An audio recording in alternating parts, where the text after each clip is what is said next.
You asked me to figure out where this video was recorded, so I did. Hi, I'm josemonkey, and I find people who ask to be found. This one was interesting for me, guys, because it ended up being in a place that was totally different than where I thought it was initially. So what can we see? As the video opens, we see our friend holding a sign standing in front of these kettles that are hung from these large pipes. As I turn the camera, we can see some cars and some nearby houses. These people over here are looking at the camera like, what the heck is going on right now? Like I said, we see some cars here, but I didn't see any license plates that told me what state this might be. But it looked like most of the cars did not have front plates, so I assumed this was probably a one-plate state. As the camera continues turning, we see a few more things, including this truck here which is filled with what looks like firewood. I assumed that was for the fires underneath the kettles that we saw. And we also have this open area here where we can see a porta potty and some sort of brown tank thing on wheels, but I had no idea what that was. This person does not actually speak throughout the entire video, but their sign did all the talking that was necessary. Just a reminder, folks, that a Find Me sign is a great option for people who don't want to appear on camera, but it's also a good option if you don't want to speak in your video. Maybe you're shy or you don't like the sound of your own voice on video, or maybe you're nonverbal. But whatever the reason, a Find Me sign might be a good option for you. Okay, I was immediately getting Pennsylvania vibes from this video. I say that based on the general look of the area, but also because of a couple other things I noticed. Whatever this event is that is happening here reminded me very much of things that you see at like folk festivals in Pennsylvania. If you've been to one, you know what I mean. Also, the way this person was dressed offered some potential clues. This blouse, or what I suspected was probably a dress, has puffed sleeves and also is made from a fabric that has a fairly simple pattern. That looked very much to me like the type of clothing that you see Mennonite women wearing.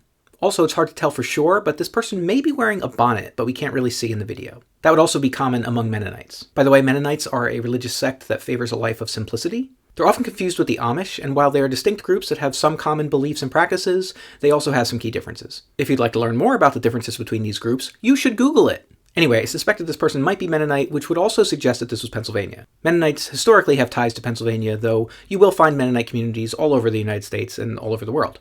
Having said all that, it's worth noting that this person might just be dressed specifically for this event, so maybe we shouldn't read too much into it. Okay, enough about that. What the heck are these kettles for? The first thing I realized is that whatever's happening here is probably a regular event, like probably an annual event. Because this setup here for these kettles looks permanent. I don't think somebody set this up on the day of the event. I couldn't really see what was in the kettles though. I spent a while brainstorming trying to think about what might be in them. They might be cooking food, but it could also be for other things. Like maybe they're making candles, or making soap, or I don't know, boiling sap for maple syrup. It could be a lot of things. This video was posted on July 15th, 2023, so yes, almost a year ago. But I wondered if that information would help me find this. I tried Googling for events that happened on July 15th last year, and I added words to my search like kettles, boil, firewood, and one of the results that I got was for something called Beanhole Days. That's an annual event that's held in Pequot Lakes in Minnesota.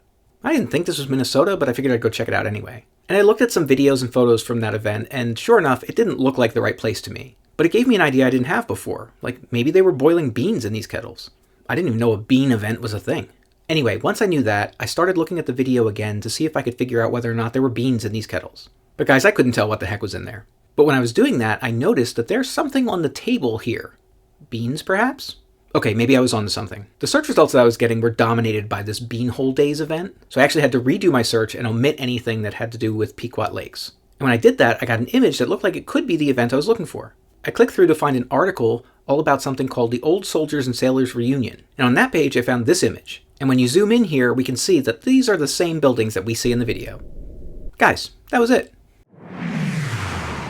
You are here at the 150th Old Soldiers and Sailors Reunion in Erie, Kansas.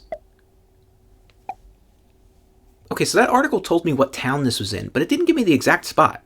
I tried looking at the address for the American Legion in Erie because that appeared to be who was hosting this event, but I didn't see anything there that looked right. I did a bit more Googling and I found some information about this year's event, and that told me that the bean feed happens on the courthouse lawn. So I searched for the courthouse in Erie, and when I found it, the satellite view showed me what looked like the pipes where the kettles were hung in the video. From there, I used the Google Street View images to confirm. And even though the photos are 10 years old, it looks pretty much the same. Although it looks like this shed got a paint job at some point in the last 10 years. Okay, it's time to check which previous location was closest to this one. And this time it was in Season 1, Episode 67 in Joplin, Missouri. That's about 54 miles or 86 kilometers away from this place. Thank you to the person who submitted this video. I appreciate you playing my silly game with me, and I'm sorry it took me a long time to get to it. If you're attending this year's Old Soldiers and Sailors Reunion that's happening very soon, I hope you have a great time. And if anybody else wants me to find them, record a video where you say, "Find me, josemonkey," or something like that on camera, or hold up a sign that says something similar. And don't forget to tag me in a comment on that video.